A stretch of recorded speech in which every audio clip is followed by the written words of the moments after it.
കൊല്ലം മേരൂരിൽ വീടിന് മുകളിലേക്ക് ലോറി മറിഞ്ഞു. വീട് പൂർണ്ണമായും തകർന്നു. കൊല്ലത്ത് നിന്നും തമിഴ്നാട്ടിലേക്ക് പോയ ലോറിയാണ് മറിഞ്ഞത്. വീട്ടിലുണ്ടായിരുന്ന അമ്മയും മകനും അത്ഭുതകരമായി രക്ഷപ്പെട്ടു.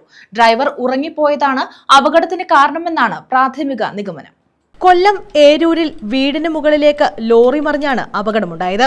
വീട് പൂർണ്ണമായും തകർന്നു.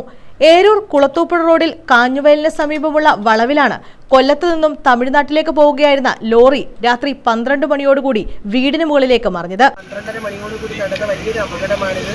ഇന്ന് രാവിലെ ഞാനിത് അറിഞ്ഞത് തന്നെ പോയി എന്നാണ് അറിയാൻ കഴിഞ്ഞത്. ഭാഗ്യവശാൽ ആ വീട്ടിലുള്ള 2 പേർക്ക് യാതൊരു പരിക്കുകളും സംഭവിച്ചിട്ടില്ല. 2 പേരും രക്ഷപ്പെട്ടു. പക്ഷേ ലോറിയിലെ ഡ്രൈവർക്ക് പരിക്കുകളുണ്ട്. അദ്ദേഹത്തെ സ്പോട്ടിലെ ഹോസ്പിറ്റലിൽ എത്തിച്ചിട്ടുണ്ട്. കൊല്ലത്തു നിന്ന് വരുന്ന വണ്ടിയായിരുന്നു. ഇപ്പോൾ രാത്രി ഉറങ്ങിപ്പോയി എന്നുള്ളതാണ് അറിയാൻ കഴിഞ്ഞത്. വീട്ടിലുണ്ടായിരുന്ന അമ്മയും മകനും അത്ഭുതകരമായി രക്ഷപ്പെട്ടു. സൗണ്ട് കേട്ടോണ്ട് ഞാൻ വെളിയിലോട്ട് ഇറങ്ങിയത്.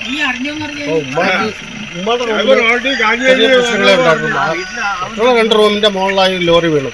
ഒരു 12 മണി വരെ ഉമ്മ ടി വിയും കണ്ടുകൊണ്ടിരിക്കുക. ഒരു അരമണിക്കൂർ കഴിഞ്ഞ് കാണും. അത് കഴിഞ്ഞിട്ടായി പ്രശ്നം ഉണ്ടാവുന്നത്. ഭാഗ്യമുള്ളത് കൊണ്ട് 2 പേർക്കും ഒരു അപകടവും പറ്റിയില്ല. പിന്നെ അവർ ഇന്നലെ മുതലാളിമാർ വന്നിട്ട് വീടൊക്കെ പണിഞ്ഞു തരാമെന്ന് പറഞ്ഞു. കൊല്ലത്ത് നിന്നും തമിഴ്നാട്ടിലേക്ക് പോവുകയായിരുന്ന ലോറി വീടിന് മുകളിലേക്ക് മറിയുകയായിരുന്നു. ഡ്രൈവർ ഉറങ്ങിപ്പോയതാണെന്നാണ് പ്രാഥമിക നിഗമനം. പുളിമൂട്ടിൽ വീട്ടിൽ ഫാത്തിമയുടെ വീടാണ് തകർന്നത്. ഞാൻ 12:15 വരെ അവിടെ ഇരിക്കുകയായിരുന്നു. പോയി കിടക്കാനും വന്നിങ്ങോട്ട് എണീറ്റപ്പോഴാണ് എല്ലാം കൂടെ ഇടിഞ്ഞു. ഞാൻ കിടന്നിടത്തോട്ട് വന്നില്ല. മഴ വരുന്നില്ല, ഇടിയോ മഴയോ വരുന്നത് പോലെ വിചാരിച്ചു.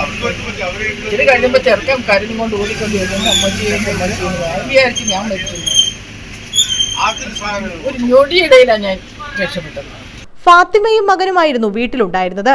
രാത്രി TV കാണുകയായിരുന്ന ഇവർ ശബ്ദം കേട്ട് വീടിന് വെളിയിലേക്ക് ഓടിയതിനാലാണ് അപകടം ഒഴിവായത്. സ്ഥലത്തെത്തിയ പോലീസും നാട്ടുകാരും ചേർന്ന് ലോറിയിൽ കുടുങ്ങിയ ഡ്രൈവറെയും ക്ലീനറെയും രക്ഷപ്പെടുത്തി. ആർക്കും ഗുരുതര പരിക്കില്ല. തുടർച്ചയായിട്ട് അപകടങ്ങൾ നടന്നുകൊണ്ടിരിക്കുന്ന ഭാഗമാണ്. നമുക്കിവിടെ ഒരു സിഗ്നൽ ലൈറ്റോ മറ്റൊന്നും ഈ ഭാഗത്തില്ല.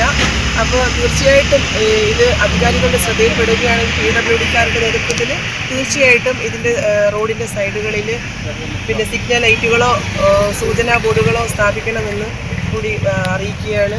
News bureau, Anchal.